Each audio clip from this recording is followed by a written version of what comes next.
Welcome back. Now, as we edit and wrap up our document, what we're going to do is we're going to go to our review area. We're going to track our changes. What we're then going to do is make sure that the only thing that we have showing is going to be the document, yet with no markup. We're then going to do our spelling and grammar check by clicking this link. We're going to accept this change.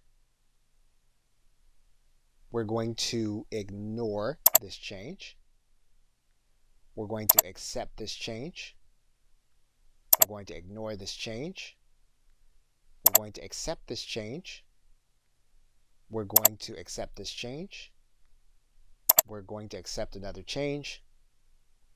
We're going to accept this change.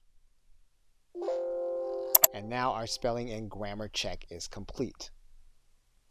What we're going to now do is we're going to pick a different style. We're going to center justify this title. We're going to put in a page break, so we're going to need to go to the insert command and put in a page break. We now want to take this last paragraph. We want to make this our conclusion. So what we're now going to do is we're going to place our cursor here again. We're then going to insert a page break. We're going to make this area last. We know from the bottom that we have 762 words. What we want to do is we want to see how long our conclusion is. You'll see that we have 69 versus the 762.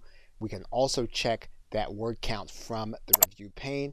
It'll give us the same information. We can close out of that. What we now want to do is we want to compare it to the original document. So we're going to go to this compare area. We're going to click compare. We're going to go to the revised document. And in order to see comparison, we'll need to close the revisions pane as well as the navigation pane.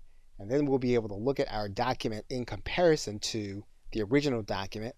In order to do that, what we can do is we can show no markup for either document so that we can look at a proper comparison.